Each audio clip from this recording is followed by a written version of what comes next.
believe kind of thefted my childhood. Hello, everybody. as I asked the question, it was a mistake. Yeah. As I was answering, I don't even want to know. Good morning, everybody. I am Captain Tommy Scoville. It's the weekend. You are on the Lifeboat. And we got the whole family. Sweet chapeau, Calhouni. That is it. I have the almost exact same hat. Wait until you guys see him at the end. He's rocking a pretty mean chapeau. Was just awake after a few hours of sleeping and couldn't get back to sleep. Unfortunately, common issue. You know what's really funny? That's where I'm at. I went to sleep really late last night, which is why my head and my face have a 5 o'clock shadow. It was into this morning when I went to sleep. Up super late. But it is what it is. Yeah, was that midnight that I sent that picture? Bummer. Because I was up way later than that. Good morning, Paula D. Pendley. Glad that you're here. Insomnia sucks. Mine's not really insomnia. To be really honest, I start working. That's my problem. Like I begin to start working, and then things get out of control. Good morning, Fancy Nancy. I have the ability to let wind get to my back. Hey, Tommy Bird. And then it's Kath down the rabbit hole, and I'm not going anywhere else. Good to see you, Kathy. So 1,500 videos, or what are they? Uploads, whatever the hell you want to call it. Hey, John, good to see you. Hey, everyone from snow-covered Northeast Pennsylvania.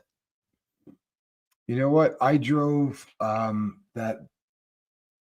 through Pennsylvania with my dad.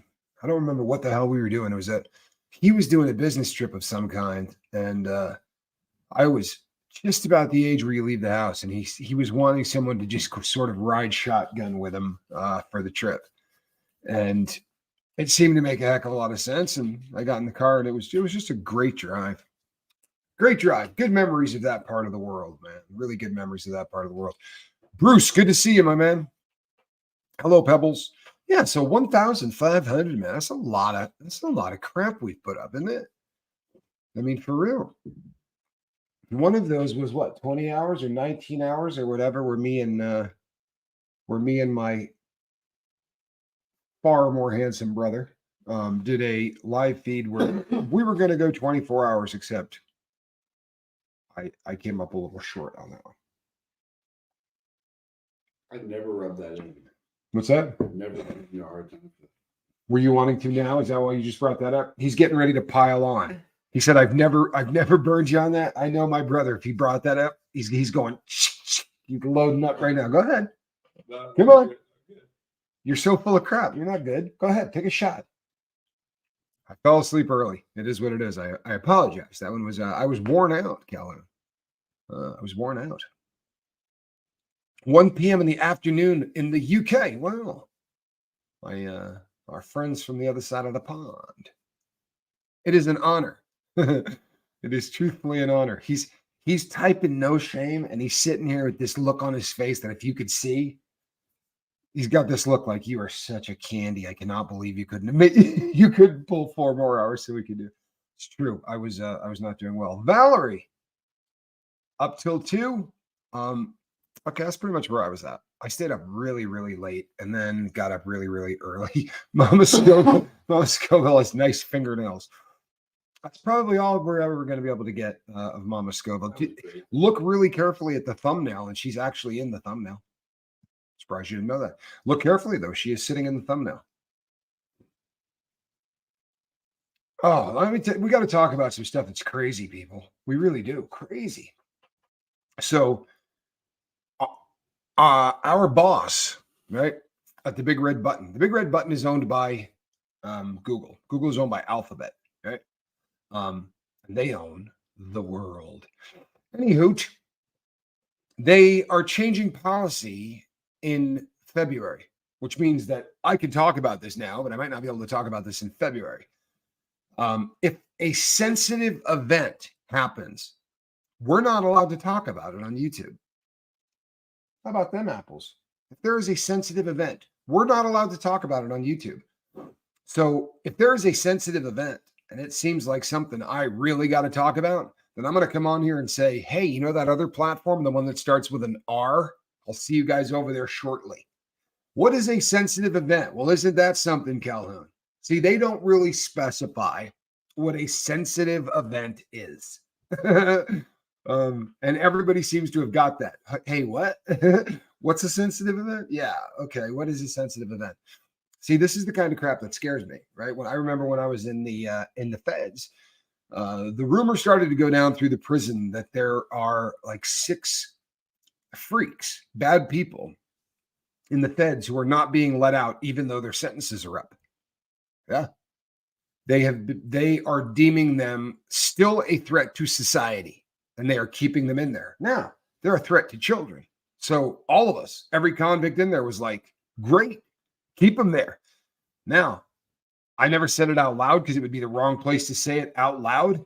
But I thought to myself, how long before they go, you know what? We need to protect the public from Tommy too. He's liable to rob a bunch of banks if we let him out.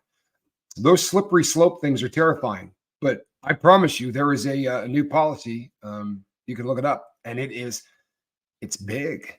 It's a big policy with lots of pages. It's a bummer. Sensitive events. I would imagine that if something happens at a school, that would be a sensitive event. If I would imagine that they could pretty much put that into whatever they want. They can pack anything into that they want. And if they want you gone, they're going to say that, you know, they're going to wrap that around whatever they want. So on the bright side, I don't think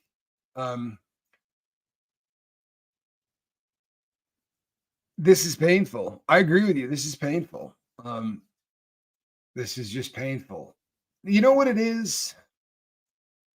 What it really comes down to is they want to be able to control the narrative. They got out of control with their own toy, right? They started up the big red button and they can't control it. That's what's happening. What is the R channel? Rumble. I have a channel with the exact same name on Rumble, and I can go over there and say whatever the hell I want. Literally. There's no censorship. However, there's also no audience yet. There is a considerably smaller audience. And unlike other stuff, we really are trying to find people that need help. And I have a feeling that the big red button is probably a pretty good place to do it.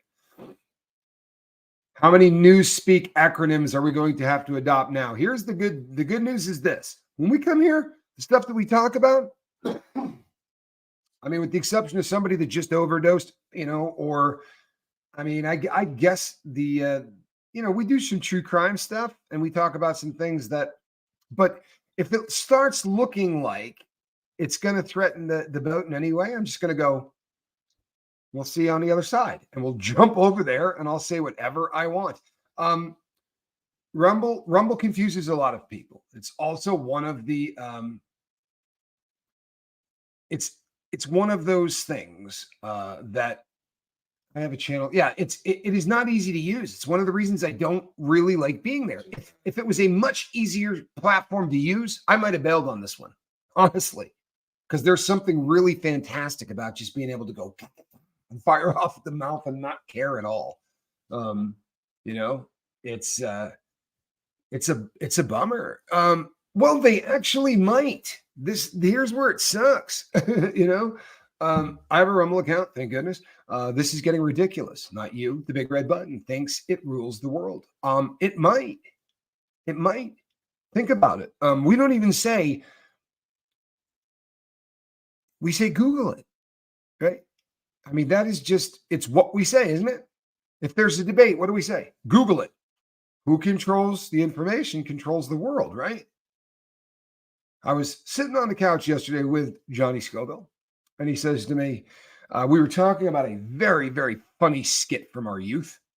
And he said, hold on, I'm going to pull that up. And he typed in just whatever. And we got 30 seconds of a film that was made 45 years ago, right? Just ridiculously funny, but on tap. It took 4 seconds. it's kind of amazing when you think of what we've been able to put into this system in what, 2.5 decades? Right? For real. All of this info, everything that's out there. What do we do this in? 2.5 decades? Boy, it makes you wonder where we're going to be in 2.5 more. Right? The crazy thing is that for the longest time we made stuff, we manufactured stuff, right? We had factories, we cranked stuff out. That those days are going away, and governments are talking about we better get this going quick because it might be sensitive in a couple of weeks. But governments are talking about crazy stuff, right? One of the things that they're talking about worldwide is let's just pay every single person to not do anything. Let's just give a base salary to every single person on planet Earth, and they can, just kick it. I mean, it's not going to be enough to prosper, I assure you. It's not going to be enough to live nice, but it's a concept, to be sure. It's a concept, and then what's going to be left? Information. The only people that will be making anything will be making content, and they'll be pushing that all over the planet. It's a very unusual world that we're sliding into. Yeah, it really is. It's a very unusual world, and I'm not going to be commenting on it a whole lot. At least not right here. Right? I don't want to lose this. I'll be honest. My raisins have shrunk up viciously since reading that stuff. I guess we're good for the rest of this month. But on the bright side, we got a platform over there. If I need to rant, I will tell you exactly where to go. Spanx, hello from Northern Utah. How about that? Spent a little time there myself. I'm a fan. Congrats, 1,500 videos. That requires so much commitment, vision, and follow through. You should be proud and know we appreciate you for holding this space for us, always showing up as your true self. Beans, that's such a cool thing, man. What a kind thing to say. I mean, honestly. By the way, I missed super chats like two in a row. I'm so sorry, people. I am not bright. I really am not. Fancy Nancy nailed it. Like, here it is. They're taking away free speech. And the sad thing is this. The reason that the big red button picked up the mantle and started running with it, and there's a billion small little news channels, is the big channels lie. Right? And they've got an agenda that they're trying to push. So it gets very difficult. Yeah, right. It doesn't make a tremendous amount of sense. Meg, please do that. Please do that. Yeah, really, they caused the problem, and now they're going to try to fix it. They do not want us reporting on things our way. They want to report on this stuff their way. Brianna Miller, I have not, and I probably need to. I'll be really honest with you. I probably need to. I'm not bright. I don't know how wide open they are in terms of free speech or whatever. I certainly have tested Rumble. I've gone over before on Rumble and kind of let it fly. You know what? I think the answer to every problem with politics is to never, ever vote again for anyone that's ever been in office. Let's elect a plumber, right? Let's elect a school teacher. Let's elect a lawyer that's never done anything but, law. Not one that's writing bills and stuff. And lobbyists got to go.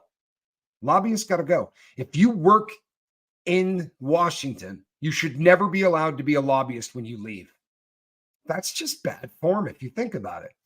I work with you for 30 years, right? We go out to lunch every single day. We take plane trips that no one else can go on. We play at golf courses no one else can play on. We go to clubs no one else can hang out at, right? Then I retire and I get paid $5 million a year to call my best friends up who I hung out with every day until 6 days ago when I retired. Now I say, hey, they got a bill already written up. You ain't got to do squat. Feel me? You ain't got to do a thing. All you got to do is take this bill, walk down to Congress. And by the way, might be able to throw $5 million in a political action committee for your reelection fund. And I don't know, maybe a small bag of cash. Don't think they're not doing that. Don't think they're not kicking all kinds of cash back to one another. If I don't run a budget If I don't run a budget as just a human being, right, I'll get out of control. I'll spend money I don't have. Very, very quickly, I will overdraft my account, right? We've never audited the Pentagon. Wrap your dome around that. There's never been an audit on the money we spend in the Pentagon. There's never been an audit, ever. I don't care if you're a Republican or a Democrat. That's terrifying.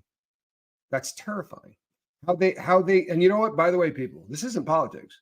This is just frightening crap. I'm not talking about Republicans or Democrats. This is just where our country is slidden into, right? This is where we're at. It's terrifying.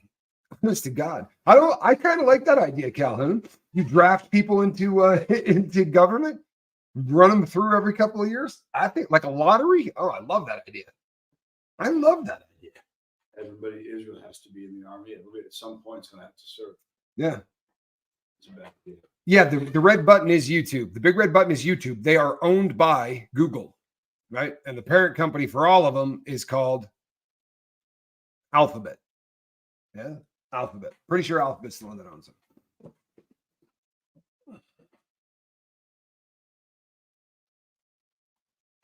You know what? On the bright side, Rick, by the time that rolls around, I'm in the process of changing my name legally. So by then, hopefully, we'll be on the ballot. I don't think I could get I don't think I could get elected. I don't think I could get elected the dog catcher. But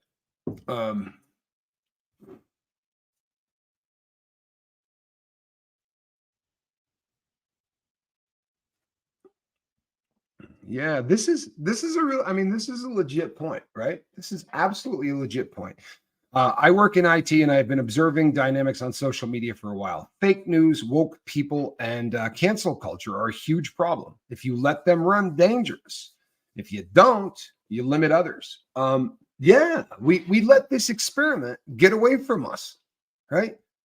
There wasn't regulation, right? They're really, who owns it, right? Who controls it? This is a pretty wild, wild west kind of crap that we're dealing with. I mean, it really is.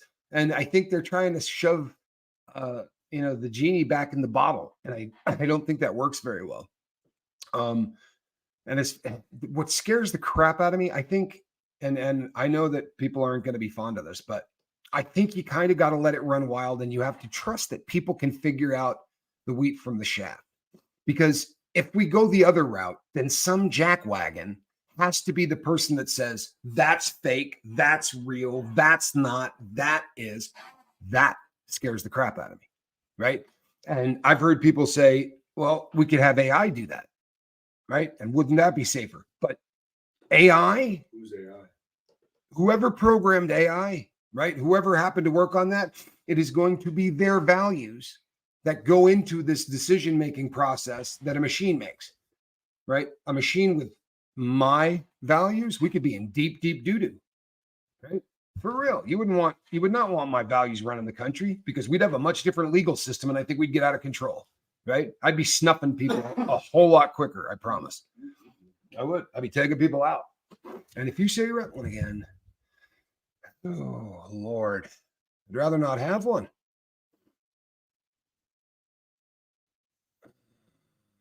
Joe?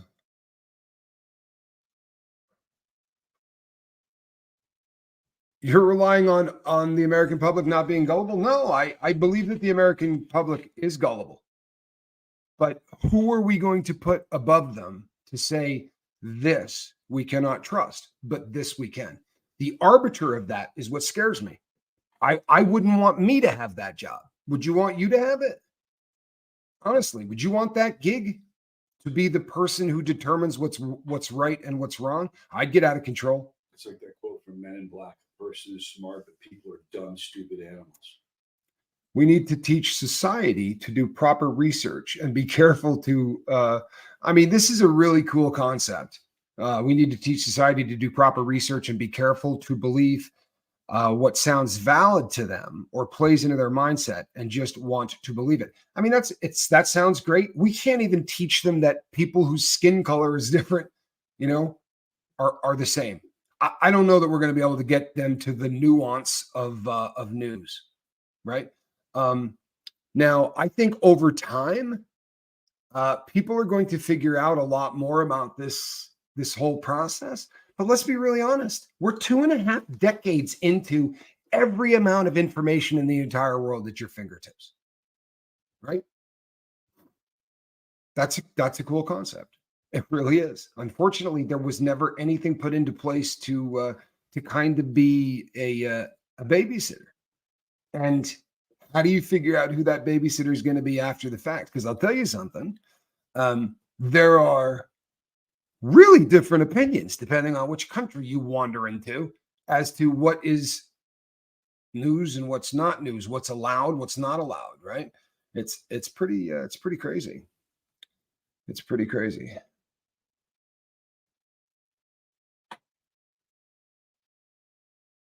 Yes, noise opera. There really is some truth. The algorithm's a bit creepy, and these people kind of went up onto a lot of these platforms ended up on Capitol Hill, talking about how the algorithm caters to freaks, right? Once again, the trying to shove the genie back into the bottle is really a frightening concept. So, if you're just joining us, there's a whole new deal coming up on the 1st of February, and the term that they're what they're concerned about is people who have a platform discussing sensitive issues. Discussing them doesn't even necessarily mean reporting on them, right? We're not even allowed to use the words. Like, I can't put the word in any part of my deal. So let's say that what takes place happens in Bridgewater, Connecticut. I put Bridgewater, I put Connecticut, I put anything, I'm in trouble with the big red button. And this starts as of February the 1st. Doesn't really affect the boat hugely yet, right? But you don't speak up because you're not because you're not in manufacturing and you don't speak up. I'm sure you know this quote, right? And then when they come for us, there'll be nobody left to speak up. It's kind of a bummer. But it is what it is, people. And you know what? It's fun that we kind of get together and try to talk about this thing in a way that isn't going to really bum people out. Because I'll tell you something, we're not going to be able to shortly. Right? We're not going to be able to shortly. This is really a good question. This was honestly one of the first things that came to my mind. Is it? Right? Who defines sensitive, Nancy? Right? Who defines anything? This is the scary thing about this machine that just cranks out information, right? You absolutely have idiots out there that run with false information, right? But you got to go one way or the other.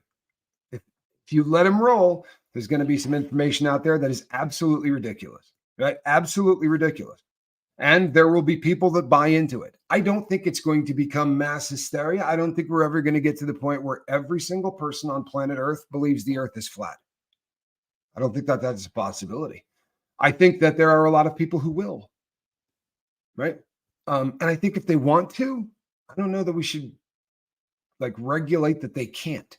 I don't necessarily agree with them in any way, shape, or form, but I would hate to say to them, you're not allowed to think this, right? That scares the hell out of me. I'll be honest with you. That just scares the hell out of me. I want everybody to get off dope. There are idiots on the internet that will tell you they can cure your addiction so that you can go do blow again, right? That dude's dangerous. That dude should not be able to make videos, but it's free speech, right? And that's kind of the backbone of at least what this experiment on this side of the pond started at, right? That's what we were going for. I may disagree with what you say, but I will defend to the death your right to say it. Remember that crap? I think that was Voltaire. Boy, oh boy, we've gone a long way from there. Honest to God, I don't care what you believe, but you ought to be able to say it. Censorship, there's always somebody that has to do the censoring. Boy, that's a lot of faith. I personally don't want to put that much faith in anybody. So maybe I put the faith in the end user and call it natural selection. Honestly, I think that over time, we've only had this info for 20 years, 2.5 decades. I gotta believe that over the course of the next 25 or 30, it's gonna be like drugs. For real. 97% of the people that get on are going to be able to use without a problem, and 3% are just going to be idiots, right? For us, with drugs, 3% aren't going to make it. Genetically, 3% are just going to be hooked. right? And they're not going to be able to do much about getting off. It's going to be really, really a bummer. That's the world. And I think that the information thing is going to become the same way, but I think it's going to be over time. I think we're going to have to figure this thing out, right? We've been communicating and reading books for how long? Honestly. But this puppy is 2.5 decades old, right? We're all of that age. We don't have an audience that, I restrict stuff of the super young age anyway, but of the middle stuff, we don't have a lot of youngsters on the boat, but we all grew up without the internet. Do you remember when we used to argue about things? And there was no option of just going, hey, ask that box in your pocket who was the pitcher in the 76 World Series, right? We just argued for days sometimes, for days, until you kind of lost the desire to keep arguing, because you really actually had to do research to figure stuff out. You might have had to go down to a library even or something. It was an art. And arguing was an art. You tried to convince someone. Shannon Smith says, I loved arguing. Wasn't it something? The good old days, says Valerie Nagy. Now, you know what's crazy? Here's what's sad. What's sad is nowadays we still have the same arguments. We do. But I could find something on this that will tell you a different answer than the real one. That's a problem, to be sure, because then you can go to the more vulnerable in society and take stuff that they pull off of the net and convince people of things that you should not be able to convince them of. I understand that. That's a frightening thing. It really, it can breed people like Lafayette, right? It can. We have a whole class right now of cult out there. I was putting together a show on this, right? And I've been doing research on this, but there is this internet like cult phenomenon of religious people who get, say, 250 to 300,000 followers and throw a switch and become really weird people. And a bunch of them lately have been busted. A bunch have ended up behind bars. It's pretty wild crap. There's been some murders, but this is a phenomenon. Why? Because we're 2.5 decades into this experiment. Right? Think about it. I'm talking to you. I got people in the UK. I got people in Australia. We're talking to people all over the planet from my office here in Tucson. And what gives me the right to do that? Well, I went to prison for bank robbery and I bought a camera. Well, it's frightening. However, I like to believe that if I suck and I'm saying really stupid things and whatever, you're all going to disappear, right? If the content I put out sucks, you're all going to go away. And I think that that's kind of that. I'm a free market kind of guy. Maybe I'm an idiot. Maybe I'm an idiot. But I kind of believe that you got to kind of, it's a little late to try to figure this out the other way. How do you put restraints on something that, take the big red button, for instance, Calhoun, Google how many videos get uploaded to the big red button every hour. 600 million. 600 million hours of view time now. I read it recently. He'll come up with something. I think he just said 600 million hours per day. That's frightening as hell. It really is. The numbers become astronomical, right? Well, we like that you're not doing that anymore, Mo. Mo love. Hello to all of you. I love all of you. I have been battling depression alone. And after I found your channel out of nowhere while in the hospital for trying to unalive, I found all of you. I remember her. You met from our live stream. Yeah, you were from the 20-hour live stream. I was, I believe I might have been napping. You were speaking to my older brother. Man, I so remember. I went back and watched it. Yeah, absolutely. I went back and watched it. Very, very cool. Calhoun, did you get me a frightening number on that? Oh, sorry. As of June 2022, more than 500 hours of video are uploaded to YouTube every minute. 500 hours a minute. We're doing all You think we got a shot at putting that genie back in the bottle, folks? I'm sorry. I get why they want to fix it. I really do. Mo Love, I'm so damn happy you're here. I'm so happy that the Big Red Button has given us an opportunity to connect with one another. And I don't believe in accidents. You guys can laugh at me, but nothing happens by accident. You didn't happen across the lifeboat. That didn't happen, right? That didn't happen to any of you. You can believe that it did if it makes you happy, but no. Good morning. Found the lifeboat on another channel, was immediately intrigued and jump on the boat. Been binging on you daily. Nice. I love binging, right? What is it? You could binge on the boat for a really long time. 1,500 videos. Wow. You know what? I love this. Look at Brianna. Aw, you got to love that, right? You literally got to love that. This is what this channel is all about. On the bright side, let them do what they do. Because if they start coming after the boat, you know we got issues, right? And we'll find somewhere else. I promise. They couldn't shut this down now if they wanted to. I promise. I'd find another place to take it, and we would all find each other. I promise. Already out of control with that, right? This is gonna grow. I promise you it is. It's gonna get out of control fast. You watch. I mean, for them, not us. I love this. How did they shut it down? What's that? They couldn't. At this point, they could not shut it down. It's a movement. Scenic Bob took us to bars where they couldn't close them. Yeah. People wouldn't leave. Yeah, when we were kids. The Coast Guard had to come in. When we were kids, we had, our uncle used to say, we're gonna go to a bar tonight. He's like, and we're not gonna let them close it. We'd be like, what?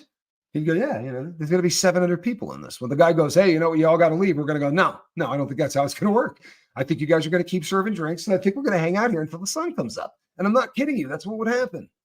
Right? This was in New York. This wasn't a third world country. They were doing this in New York when we were kids regularly. Kurt Vonnegut saw this coming when he wrote Harrison Bergeron. One of my very close friends growing up had a band called Kilgore Trout. I'm a huge Vonnegut guy. I really am a huge Vonnegut guy. So was my father, by the way. My dad loved Kurt Vonnegut. He had every Vonnegut book that he ever wrote in his library. And I started reading them because of that. But I dig Vonnegut. Vonnegut was odd, very odd author. But yes, he did. He saw all this coming. I don't use search engines, period, Allison. I mean, honestly, I don't do it much. I really don't. Sadly, though, I do a lot of my research right here. This is yeah, I mean, we're there. The Lifeboat is a search engine. The Lifeboat, yeah, I mean, we are a search engine at this point. We really are. We've got a lot of people, a lot of you do an awful lot of really great research for me. That's the truth. So many of the things that come out here because people are out there, finding stuff and turning me on to it.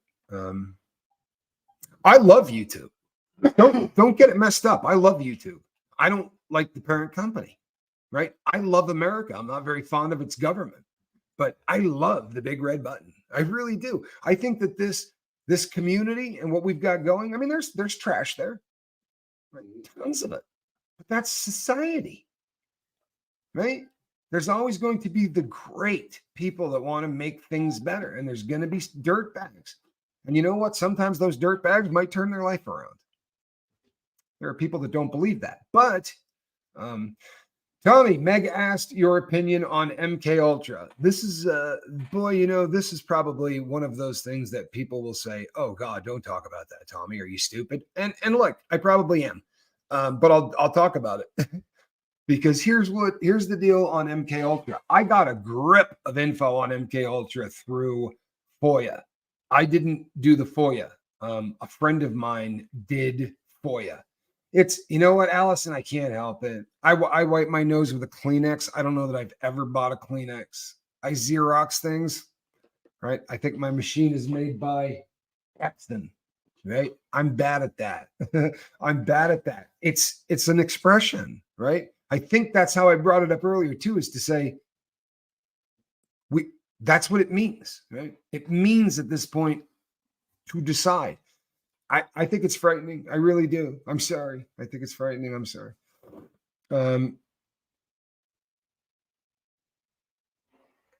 Shelly, I like this. Maybe Elon will buy. I don't know that will happen. That would be lovely. Somebody needs to. But you know something? Well, here's what's funny. It's inconceivable that somebody could dethrone the big red button, that they could dethrone the parent company, Google. It's not possible, right? I'm going to go back to MK Ultra. It's not possible, correct? If you went back to the 50s and said that about Sears, right? Montgomery Ward. Think of all of the places that were massive, J.C. Penney's. Think of all the places that were huge that are gone, just off the planet. I promise you, someone's going to come along and they're going to make a better mousetrap, and it's going to put Alphabet out of business. Someone's going to come along that figures out how to do this utopia we're talking about, where people are going to be able to say what they want and people are not going to do bad stuff, and they're going to figure out the entire thing. And when that happens, I promise you the big one will go away. MK Ultra is, if you believe it, MK Ultra is a program that took place by our government agency that starts with the letter C, right? That if I talk about, we'll have our video buried. But this was a program that they had designed where they were trying to build a Manchurian candidate. This is the theory. This is the conspiracy theory. However, while I was incarcerated, a guy I knew who was using my name and address was doing work to bring in FOIA stuff. And he said, "Can I use your name?" I said, "Sure." Well, we were on lockdown, so I couldn't even bring him the stuff, but they delivered it to my cell, and it was just, I mean, it was like 3 feet tall. I'm not exaggerating, like floor to, and they put it in. They don't put it in like it doesn't go 1, 2, 3, 4 on the papers. That they intentionally give it to you so that it makes absolutely no sense. The pages are not even according to the subject. It's the most confusing thing in the entire world. But convicts got time, right? The one thing you got is time. And the more ridiculous and tedious and time consuming the job that you got to do is awesome, right? If you can burn through 9 hours trying to find how the pages get put together just on the first part of that, that's a beautiful day. That is a day you are not thinking about the cell that you're in. You're not thinking about anything, right? That's beautiful, especially on lockdown. So I'm going through this stuff and I'm putting it together, and a bunch of it has got nothing to do with anything. Like, it's just confusing and it's redacted to beat hell. And then I came across a bunch of stuff on MK Ultra. Now, I can't tell you a whole lot about it. I mean, it's redacted so badly, but it exists, right? You FOIA it, it exists. So it was a program. What the program was, I don't know. I mean, they literally black out so much crap, right? But it makes you wonder, because we found out about it because somebody back in the day came out and said, "Hey, do you know what we're doing in there?" Well, they got the name right, didn't they? Lead you to believe that maybe they got, some of the rest of it right. Cheryl Niles, there was in MK Ultra, and you can see this stuff. I mean, they were definitely using drugs. They experimented with LSD. A lot of those experiments took place inside federal prisons. Whitey Bulger, you can actually see his name. You can look at the checks they paid him. You can look at the notes they made, and they were giving these guys like 1/4 gram or 1/16 of a gram shots. It was terrifying. They weren't giving this stuff out in mics. They were giving it out in grams. It's just terrifying, terrifying. And he got $50, $53 a month. No, it might not have been a month. It might have just been $53 for the entire experiment. And then you got some time off your sentence. And it was nominal, the amount of time that they give you off your sentence. But if that seems fair, let me explain something to you. If you said to the guys inside, every inmate willing to cut off a pinky, right, to take 2 years off your sentence, raise your hand. I promise you hands would go up, a bunch of them. If I was in there, my hand would have gone up. And if I could have given you both of them, I'd have done that to get out 4 years early. So when they say, well, the people inside work or they volunteer or they do this, I promise you, man, it's like being underage. You can't consent. I promise you, inmates can't consent to anything. They're not consenting to work. They're not consenting to anything.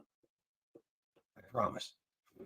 Terrifying to trip balls, let alone in prison. Good God, is that a great comment or what? Can you imagine? I'll tell you a story. It's a true story. I was in Oklahoma City going through the transfer center. And over the course of the time that you're in prison, every time you move, you got to go through Oklahoma, especially if you're a West Coast inmate. If you're an East Coast inmate, you got to go through Atlanta, right? There's hubs that you're always going to go through and you have to lay over. At the airport is a prison. You see it every time you fly in there. You just don't know it's a prison because it looks like a high rise. But the planes pull right up to it. So I don't know how many times I've been through Oklahoma City, but I've been through there a lot. And you're always asking everybody there if they got dope, right? Because this is probably the easiest place in the BOP for people to get dope into. The people that you have to have a group of inmates that live there full time, that don't travel because they have to cook, they have to clean, they got to do all those things. They're called cadre workers. And cadre workers are given ridiculous amounts of freedom. Like these guys go into parking lots and clean up. They leave the building and then come back in. So there's dope everywhere. And I remember going through there and I said to a guy, hey man, has anybody got anything, that'll get you high? I was specifically hoping for heroin, but usually if you drop H as a word first, people are like, yeah, go away, right? It tends to terrify people. So I said, hey man, is anybody getting high on anything in here? And he's like, I got a sheet of acid. I'm like, people are tripping in prison? I mean, I honestly cannot wrap my head around how terrifying that would be. I can't imagine how terrifying that would be.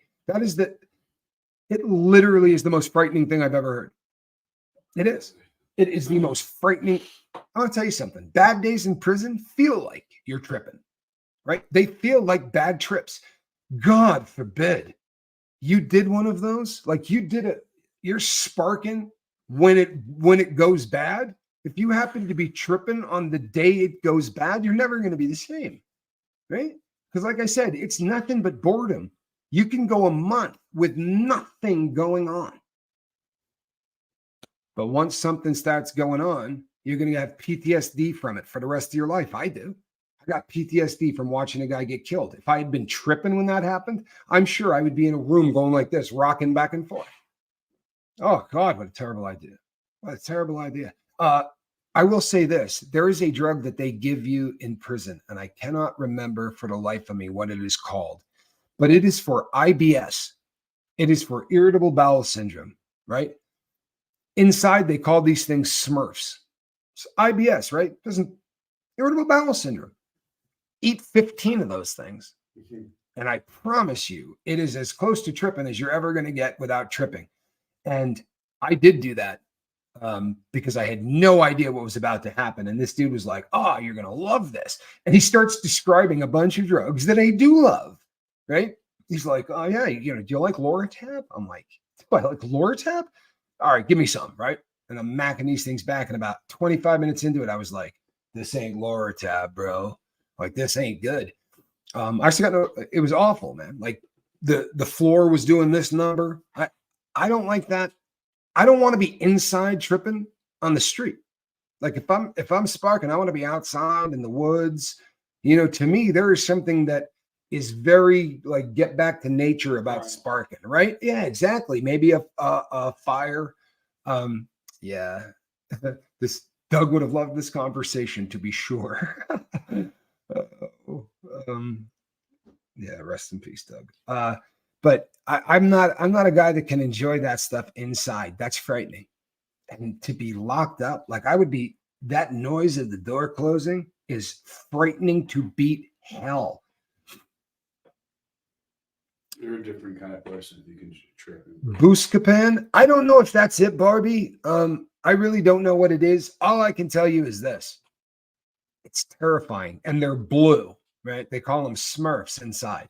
And everybody in prison has done Smurfs. Once. At least. Everybody has done it at least once. Most guys you meet will go, oh yeah, no, done that. Nope, not doing that again. Awful. I mean, absolutely awful. It's Meg. Hello, Meg. If you watch too much Family Guy, it's just it's just awful. That show, you must hate that show. I would hate that show.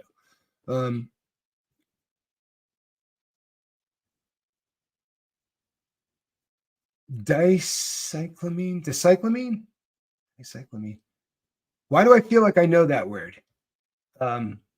No, yeah, this is an excellent point. This really is an excellent point. If you have never done these drugs, and there's no point of reference, okay? If you've never done, there is a class of drugs, and sometimes people say psychedelics, and I think that covers a lot of them, but I think that there are trip drugs that I necessarily wouldn't call psychedelics. I'm sure that they fall into that heading. I would not call ketamine, yeah, a hallucinogenic, but a psychedelic.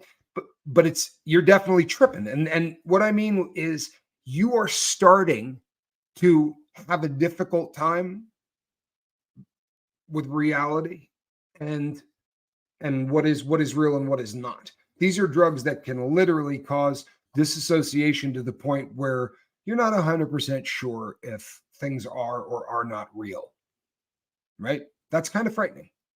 But under the best of circumstances, these are substances that back in the 60s, before it got hijacked kind of by the counterculture, these were drugs that people were doing some really cool research with, right? Honestly, some really cool research. And I mean, with people that were suffering from some really debilitating, mental illnesses. And it was working pretty well. But it seems to get hijacked so often, and very often by the counterculture. So often, I wonder if it's not BS, right? I wonder if it's not a bunch of people. Since yeah, here you go, here you go. I won't bother. But there you go. There you go. I'm not at all. I'm not at all convinced you're wrong. I don't know that you're right, but I am not at all convinced you're wrong. I've spent so much time thinking about this. Okay, the book that was written about Manson, it's the most recent Manson book. It is called, Calhoun, help me. I just finished reading it about 3 months ago. Oh yeah, ketamine. I'm not a fan. I am absolutely not a fan. Was it Chaos? What's that? The book about yes, the book is, thank you. The book is called Chaos. And there is a lot in there. Yes, Chaos, thank you. There's a lot in there to show that there was a clinic in San Francisco that was run by a 3-letter agency. And the people from this 3-letter agency were given heads up to stop shaving, stop cutting their hair, stop doing all that, because they were going to be put there. Now, Manson spent a lot of time going in and out of that place. Prior to that, he seemed to be fairly normal. Mo, bring it in. Bring it in. Hey, everybody. That's from Mo. Joe says, I'm not a fan of any drugs. Suboxone, they saved my life, people say. Suboxone saves a lot of lives. It does. It would be a better planet.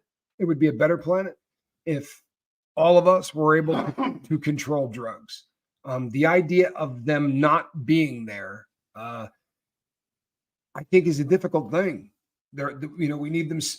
Honestly, drugs are fantastic, but they're not for us. Honestly, I've never been anti-drug. I think they're a fantastic thing. I can't do them, right? I am not the guy. I can do a lot of things. There are things I excel at, and there are things I cannot do, right? Write a book, Tommy. I can't write a book. I promise you. Don't have it in me. However, if you know what you're good at and you know what you're not good at, I can't do dope. I sure as crap can't do any opiate. It's the end of my life if I do. It's like that. It's over. Right? There's power in that. There's massive amounts of power in that. Right? I won the war. People get bummed out because they say it's powerless. You know how much power there is in that? I won. It's one of those odd fights where if you don't show up, you actually get the belt. Pretty odd. Don't show up to the fight, you become the heavyweight champion of the world. In my opinion, vaping is not quitting. No, it's called harm reduction, Shelley. And I am all about harm reduction. I wasn't when I got here, but if someone is not able to stop smoking cigarettes because of the amount of time that they spent addicted to nicotine. Nicotine is a rugged substance to get off of. There's also a decent amount of evidence these days that says there are a crap pile of benefits.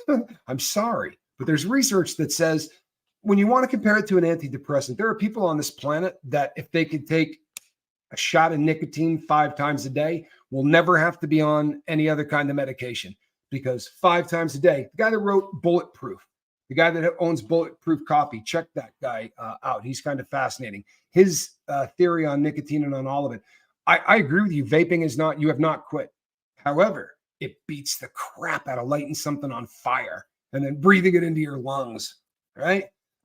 If you go from heroin to Suboxone, you're trading one drug for another, but it's a hell of a trade.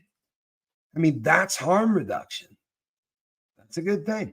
We got a person on the boat that I am praying every single day. I pray that this person is going to stop drinking. But this person drinks 6 beers a day.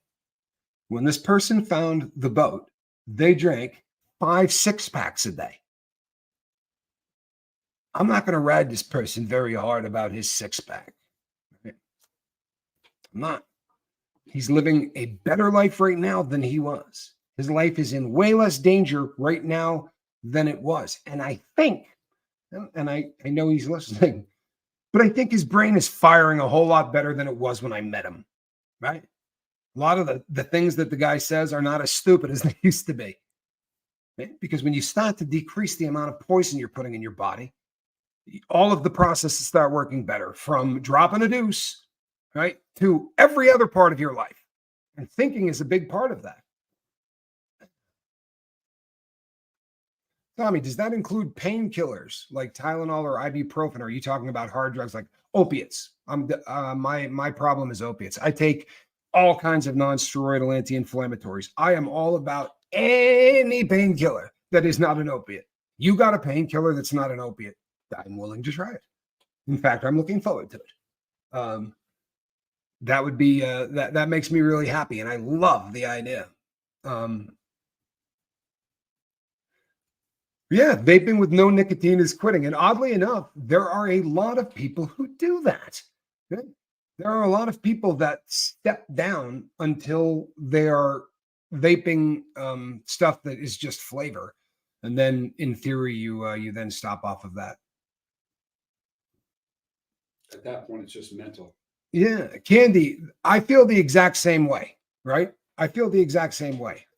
However, if by some chance you do, right, you better not live through it here begging for us to try to help you, right? That's how you better not live through it. I know what you mean, though. See, I know I will end up in prison. The only thing that stops me from doing opiates once I start doing opiates is being put in jail. You got to put handcuffs on me. As long as my hands are free, I will continue to go get drugs. I've demonstrated this for a very, very long part of my life, rather.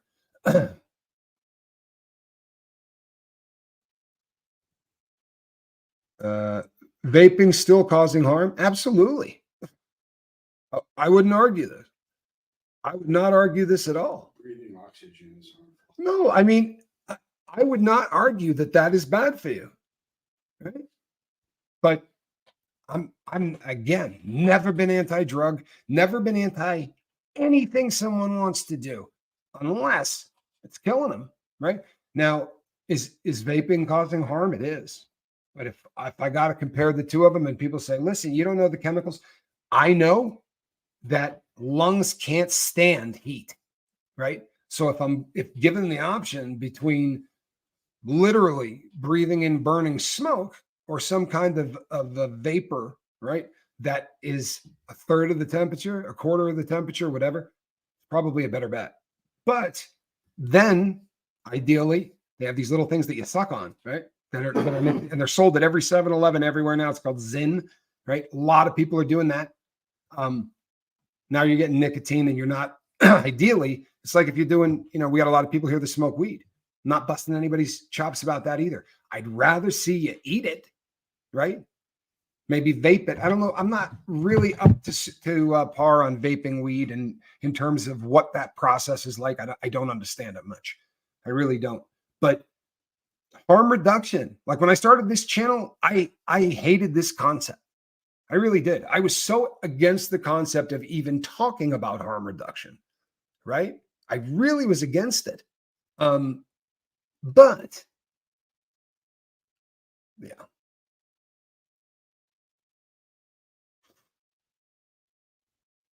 No, I agree with you, Shelley. There are places here.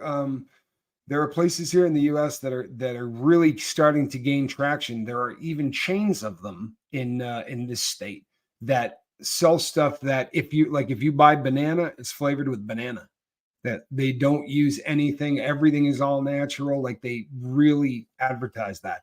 Tell you what, that's what I did when I vaped, and they suck. I'm sorry, they had no flavor. They really didn't. But it probably helps you quit. It really does. It probably helps you quit. If they didn't suck. They just didn't have. I mean, if you started out vaping on regular stuff, there really is a lot of sweet that comes with that. Steve says, morphine was wonderful after my surgery, though I don't remember any of the feel-good effects. Well, you wouldn't. I went to sleep and that was the end of it. Yeah, you wouldn't have felt the feel-good effects. And the reason you wouldn't have is because it was being used as a painkiller. It had a job to do. It got in your body and it went to where the pain was, right? And it took care of business.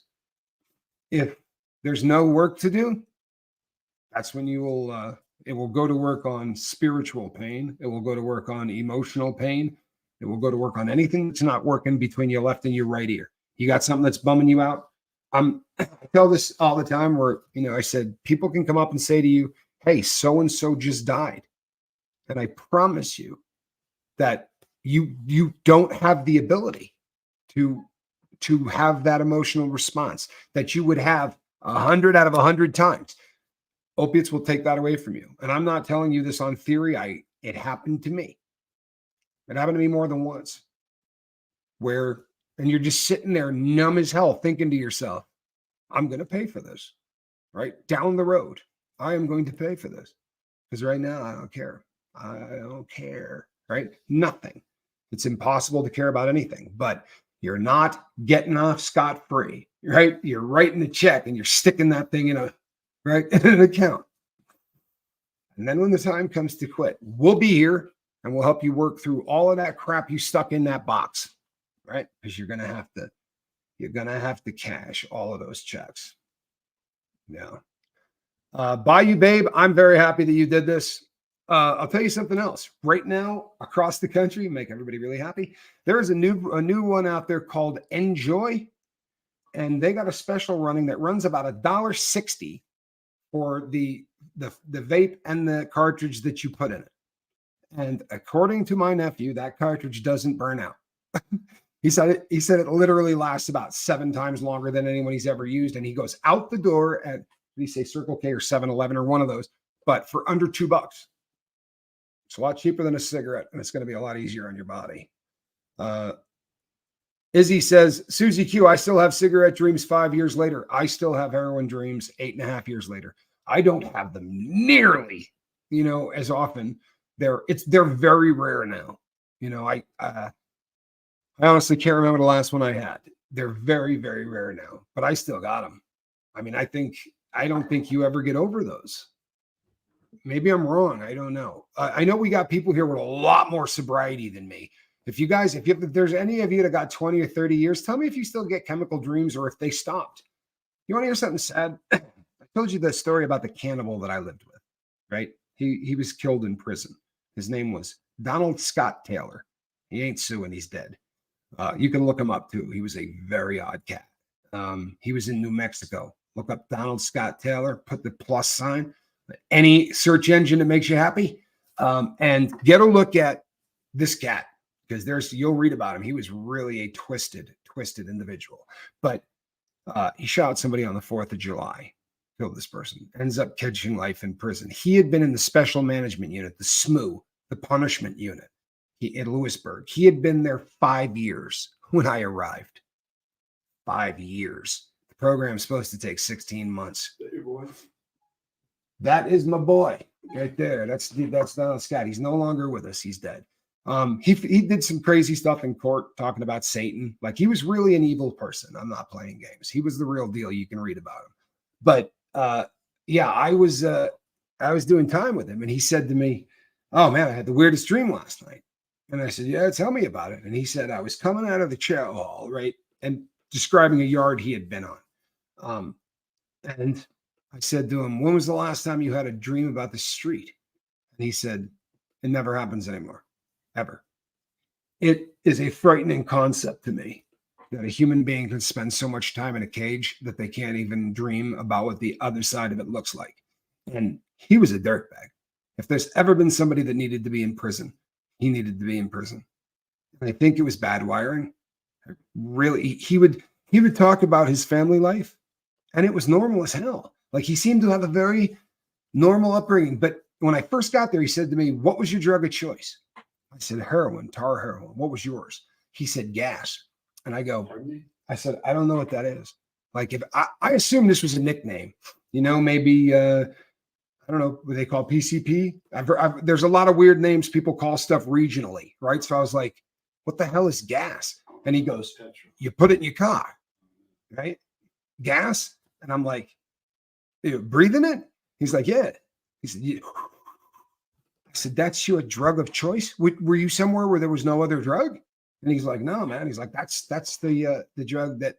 And he said he used to get busted by his mom because he would have gas on his breath for hours after huffing it.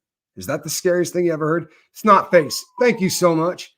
But you realize how quickly you can cook your brain that way. You're not catching a buzz because there's a receptor in there that is reacting nice to the petrochemical product. That's not what's happening. You're killing enough brain cells, right?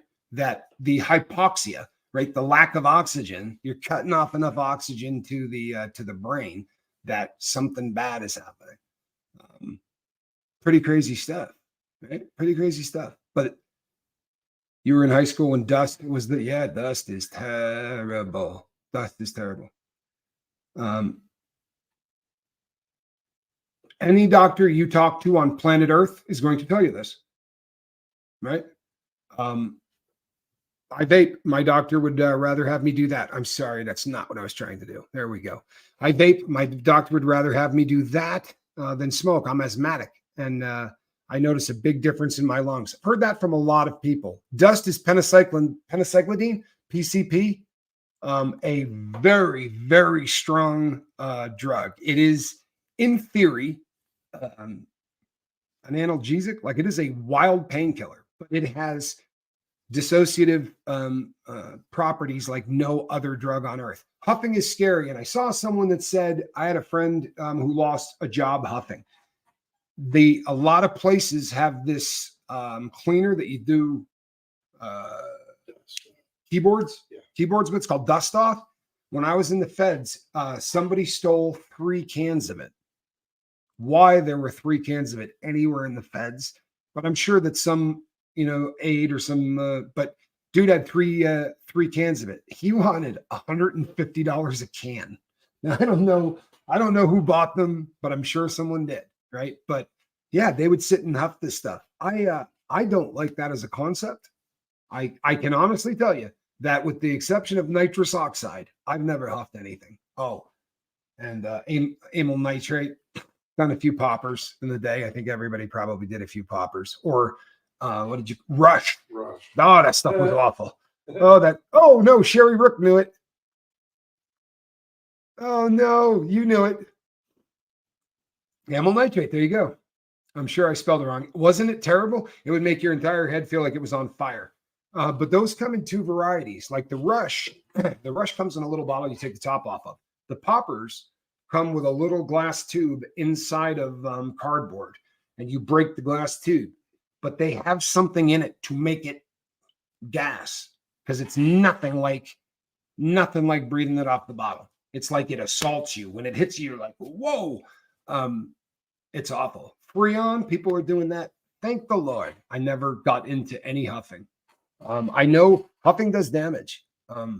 My friend Jeff and I were picking up dope near a reservation, I've talked about the guy we used to go to the reservation to get dope from. And we picked up a hitchhiker, and the guy said, if I give you $10 in gas, will you meet me? I mean, will you help give us a ride down into town? If it's not helping, leave. Please leave. And I don't mean that disrespectfully. Come back. There are going to be subject matters that trigger people. Leave if you're being triggered. Do not hang around. We talk about drugs. There are days I'm going to be talking about heroin, and that's your drug of choice. Don't let it trigger you. Get out. If alcohol subject matter is triggering you, get out, please. And I don't mean that I mean that with love more than I can possibly extend. Do you understand? But I don't want anybody here being triggered by anything that we're talking about. You've got to be able to turn around and walk out. The 1,500 shows, 20% of them would have triggered you. I promise. You just got to be able to walk out. And no hard feelings, right? Please.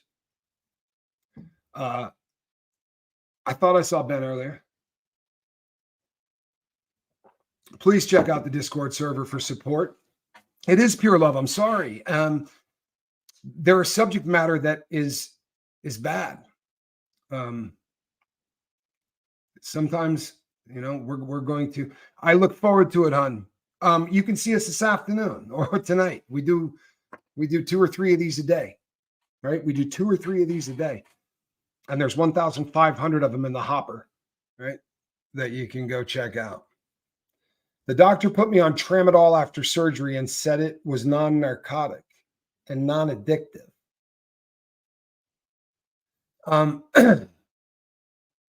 It has addictive properties to beat hell. I know people that are struggling really hard with tramadol. That seems like an odd thing for a doctor to tell somebody. And this was after surgery. I think that there are probably a lot of trauma crap, Shannon. I think that there are a lot of doctors who are so afraid to write a prescription for anything that jumps off the page at you, like, Loratab or any of those. Yeah, tramadol is we looked this up last time we did this. Tramadol is a narcotic. It doesn't work the same way that other opiates do. I mean, it does. It works on the same receptor. It doesn't give you the same bang, I promise you. And the proof to that is you can get it in federal prison, right? They will write prescriptions for it. And they are pretty serious about not writing prescriptions for things that go bang, that really go bang.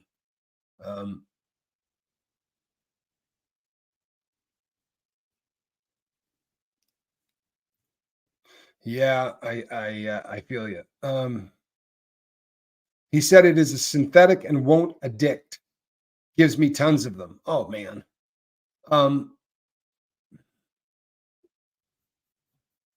Bing that substance, right? Is that what she told me to say? What was the other one called? Duck. Was right? Duck, go. Duck, that rascal. And read about it. Read about that at length. And I am not picking on anybody, right? But this is a great time to use this as an example. Get good at this.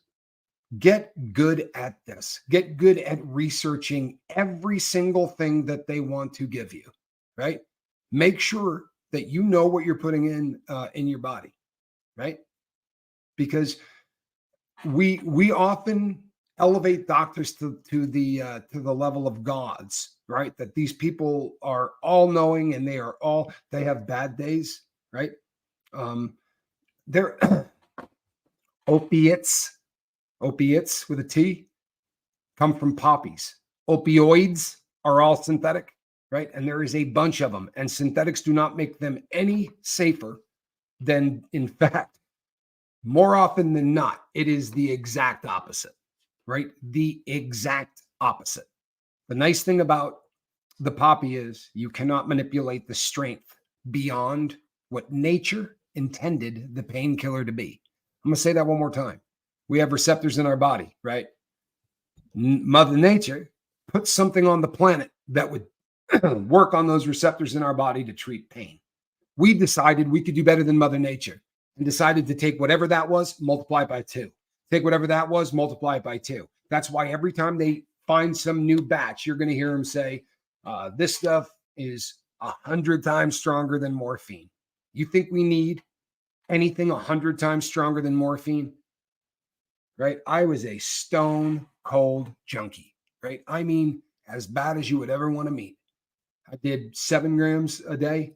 I mean, every day. Like I had a 1/4 ounce a day habit. And let me promise you,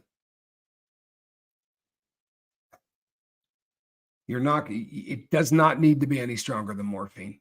It never needed to get hopped up into the stuff that they did, even with OxyContin. It was a horrific idea. It really was. If you think about it, you take a Percodan, it's 5 milligrams, 80 milligrams of the same drug, 80. They're going to stretch it out over the course of an entire day. Oh, ain't nobody going to do that.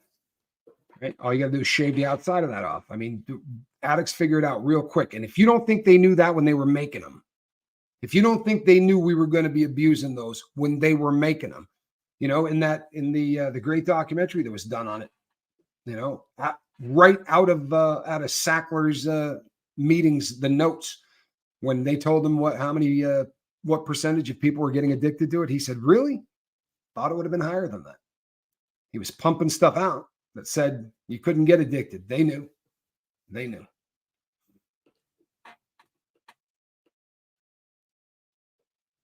Oh man, Amber, I'm really glad that you said this. I'm sorry that it happened to you, but I'm really glad that you said this. It's funny because I got out of a bad cult and then got into a relationship with a man that was very addicted to pills. And it was just like I was stuck in another cult for a long time. It is, right? If you are a drug addict and you are addicted to something like, pain meds or anything like that, you're going to run in a circle of people who are addicted to pain meds. And you're not going to go far outside that circle. You're certainly not going to trust people outside that circle because they want you to stop doing what you do, right? It's very cult-like. It really is. You withdraw from the world, right? The only thing that matters is the charismatic leader. In this case, the charismatic leader happens to be dope, right? Excedrin is a trap. I may be missing something. I thought Excedrin was over the counter. Isn't Excedrin? Oh, it's is it diphenhydramine? What is the active ingredient in that? Is that a PM thing that knocks you out? Yeah, heroin was absolutely cult-like. It absolutely was cult-like. It really was for a very, very long time.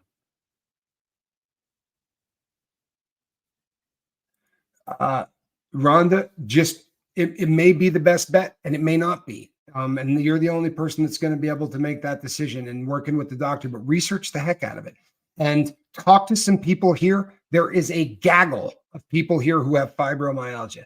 Talk to them. Start asking people what they've tried, because there are people here that have tried everything. Aspirin and Tylenol and caffeine. I'll be damned. You need caffeine in your, isn't that odd? Aspirin with caffeine in it. That's really, really weird. That's what Excedrin is. Excedrin headache medicine. All it is caffeine, so it gets into your system quicker. Oh man, it's all a migraine headache medicine. That's that. I did not know that. See, you learn something new every day.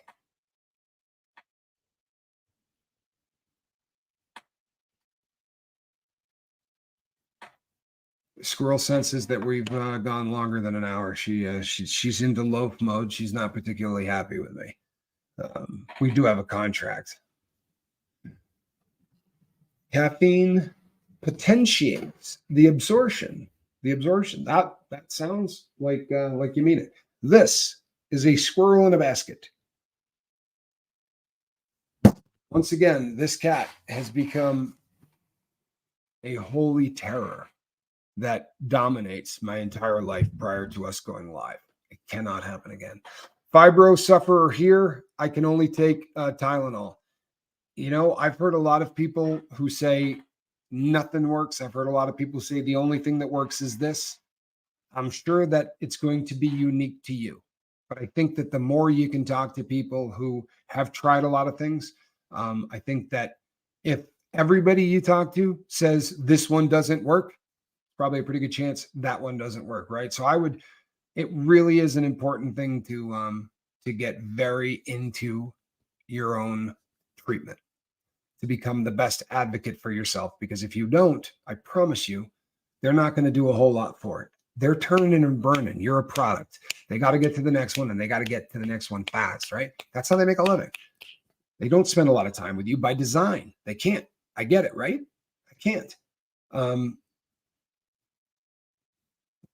It's a bummer, but it is what it is. All right, people. Now, let's see. Look at that. Thought I was going to forget. Thanks again, Beans. Congrats on the 1,500. I'll tell you what, people, I am really proud of that. It did take a decent amount of commitment to continue to put the stuff up. But I had, there's so many people here that helped. Honest to God. But I'm proud as hell of that. I will never catch up to my brother Johnny, who is a freak. I think he's done 6 million. How many videos do you have up? 5,000. 5,175. 5,175. Wow. Wow. This is a good question, right? This is a good question. How do inmates and corrections officers address each other? I know there are some individual variations, but is there a pattern? There sure is. In the feds, 9 out of 10 guys will refer to the COs as boss. If not, they will say CO, right? Small percentage of guys will say CO. The vast majority say boss. And I remember walking in and saying, I'm never calling any of these guys boss. That is not, they're not my own. And I did. It's just, you get used to it. You hear so many people say it. And one day it rolls out your lips and you're like, I can't believe I just called that dude boss. But yeah, it's one of those things. And they call you convict. Usually that is the response back is convict. Hey, convict. Yeah, that's the one you get all the time. Convict. It's not a particularly nice greeting, but it is a greeting nonetheless. Yeah, and the MK Ultra thing is real. I can't really, break down exactly what they did. There's not a lot there with all the redactions, but it exists. There sure as hell was a budget for it, right? We were doing something, which is just frightening enough in itself. Hey, Snot, thank you for all of the support. Snotface has just been, amazing. So I've really been a supporter of the boat from day one. I really appreciate you, Snot. And Snot saves a lot of animals. I love that. I'm telling you, people that save animals are my heroes. Anybody that fights for that which cannot fight for themselves. I love that. I really love that. Shelly, I love your promise. Don't ever put another cigarette in your mouth. That is a great promise. What did the medical personnel call you? They called you by your last name. That is what the medical staff did. Every once in a while, I would get someone who was a psychologist that would call me by my first name. That is rare. I mean, super rare. But every once in a while, if you had a really good relationship with somebody, like if you when I worked in the kitchen, I worked with Drew Peterson. And so Drew and I worked one-on-one with the person that ran the prison. We got a lot of access to those people. One was a man and one was a woman. And we had tons of access to them.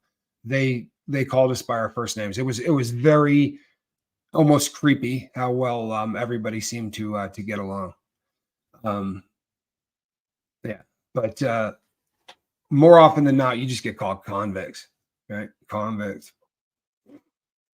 Movie day in my pajamas. Oh man, nothing better than a Saturday throwing on the I'm lazy and I'm not getting out of bed clothing and just chilling. That's just good stuff.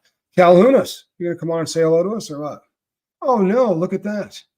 Speaking of Drew Peterson, there's me, and in that picture right there, I'm probably 260. I was beefy as hell when that picture was taken. That is about as big as I get right there. We're pretty close to it. That was right around the time I freaked out and said I got to lose this weight. It was bad, but I was also rocking the beard. Drew is more creepy, Debbie, than you could possibly imagine. I assure you, you don't have any idea how creepy Drew is. If you've never seen the video that I did over on Esoteric Atlanta, I will tell you so much over there about yeah, Shelly, I had a ponytail in that picture. In prison, this haircut means that there's a lot that goes along with that haircut in prison. And one of the things is that it means that, you know, I don't like black people. And I told Q after we met that I wasn't shaving my head again until I left prison. And I shaved my head with about 4 weeks to spare before I walked out, because I didn't want to walk out with it all nicked, you know, from and looking like it was all, you know, nasty from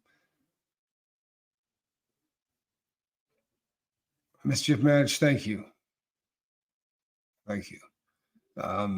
Yeah, it was he was a creepy dude, man. He was a super, super creepy dude. Rosemary, see, you know how many, it should not come as a shock to anybody that with the size of the audience we have, that we have dozens of people who save animals. Do you think that this is a coincidence? No. We draw into ourselves like-minded individuals, and the boat is bringing in a class of people that I'm sorry is better than the rest. Sorry. This is a group that is more compassionate, more loving, more respectful, less judgmental than damn near everything I've ever come across in this interweb crap. That's the truth. Sorry, not sorry. It is very, very different. And I'm happy that it is. Right? Very, very different. Thank you for that, Zenwen. Appreciate it. Sugar is addictive. If it is not the biggest addictive on the biggest addiction in the world, it's number 2. It used to be number 1. I think this is now number 2. Shelly, my ex, ain't a good one, but luckily at least the Chomos got to deal with him for a few years. But he treated all crons like crap. Most of them do. I commend your family for doing that job. It is a hard job. I do not blame. And I've said this so many times, and people freak out when I say it, right? Vampy, really glad that you're here looking good and green. But I remember talking to a CO once. Thank you, Lisa. I was talking to a CO once who said to me, I would imagine you hate us, you know, for how we treat you. And I said, I'll be honest with you, I don't think you treat us that bad. And he said, no. I said, no. And he knew I got roughed up pretty good when I got handcuffed that day, that my hands were cuffed above my head. He knew that whole story. And he said, really? He's like, you don't think you got, I said, no, man, because I'll tell you something right now. If I had the keys right now and you guys were in here, I promise you, you're treating me a lot better than I'd be treating you. And that's just the truth, right? I sat in that cell many a time fantasizing about what it would be like if I had the keys. And I can tell you something, I should not have the keys. I'm a guy that could not have that position. I would abuse the people that I watched. I would learn to hate them and I would abuse them. I think I'm built that way. But if you know that, maybe don't go there, right? I'm not a guy that should have that job. Plain and simple. I mean, I remember, and the cops just looked at me like, what? I said, no, man, you're treating me a lot better than I would have treated you. I'd probably have a rubber hose. I'd be going to town on you. You know, and I was pretty respectful to those cats 99% of the time. The day I punched that guy being one of the notable exceptions to that rule. All right, people. Even Squirrel bailed on me. Calhoun, get your pretty face over here. Where are you at? Not me, though. I wouldn't bail on you. That? Man, he holds out on me. Okay. Calhoun may not be wanting to play with me today. It happens. It's not working? Perhaps he... Oh. Huh? Am I good? Yeah, we're good. Snicker bars. That reference is funny. That is a reference to a old tradition in the joint where a guy would put a candy bar on your bunk. Usually not a good thing. They would like that paid back with interest. I am going on another hike, one with cats. You're gonna go on a hike in the snow? Yeah, I gotta go get coffee grounds, man. I'm out. Well, I will tip my hat. That's better you than me, Gunga Din. But you're the right age for it. Yeah, it'll be all right. I'm still young. I am There's a done coffee shop like a trudging. block away, so I just walk down the hill, walk back up the hill. Not a big Give deal. me your don't give me your exact coordinates, but give me a ballpark of how close are you? Just give me a south. You don't even have to give me an east or west. I'm just trying to get an idea of where you're at. I'm right by Capitol Hill, Salt Lake City. Done. I know where you're at. Yeah, I'm like right downtown, dead center. Do you want to hear something disturbing? That literally was the drop off spots, right? That was for the entire time I lived there. That was where you went to meet the people you called. Well, nowadays the paisas will ride the train with the bags in their mouth, and they'll look for people that are looking for people, if you know what I mean.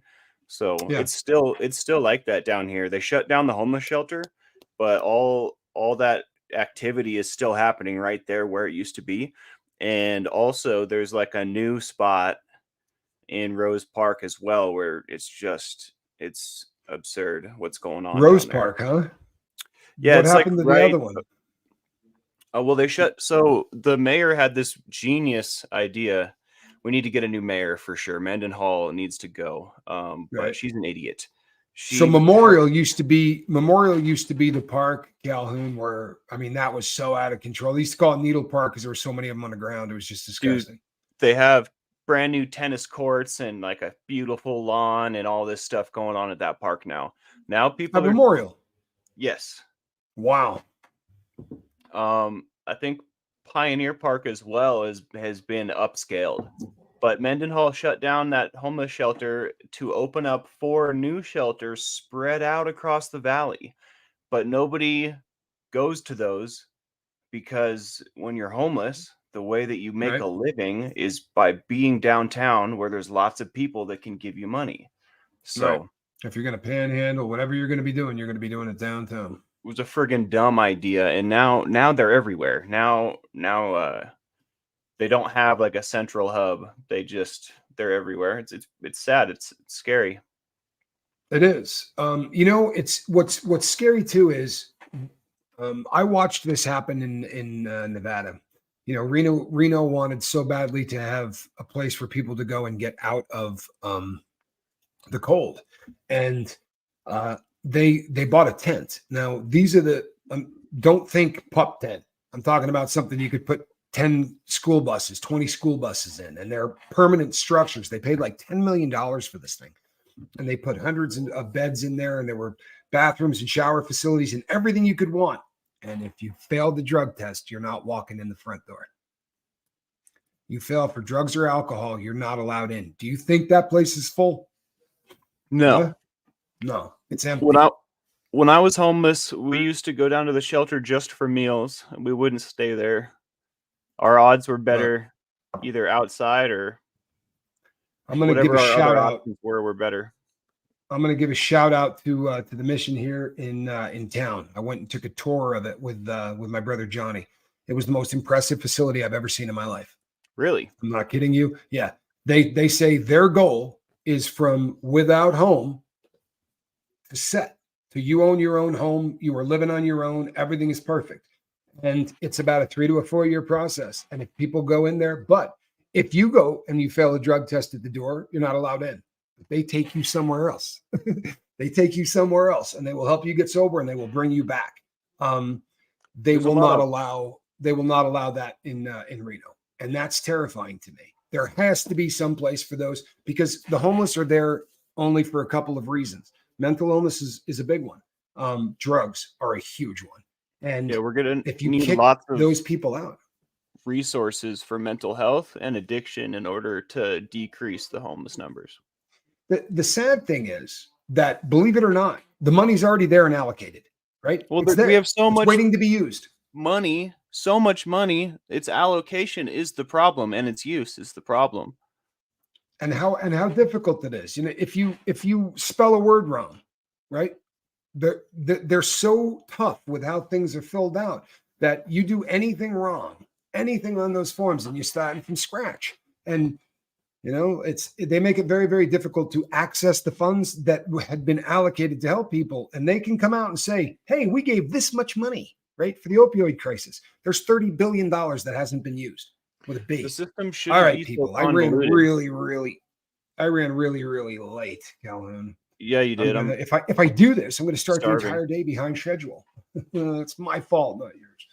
This was fun. All right, everybody. What do you stick around? I want to talk to you, Calhoun.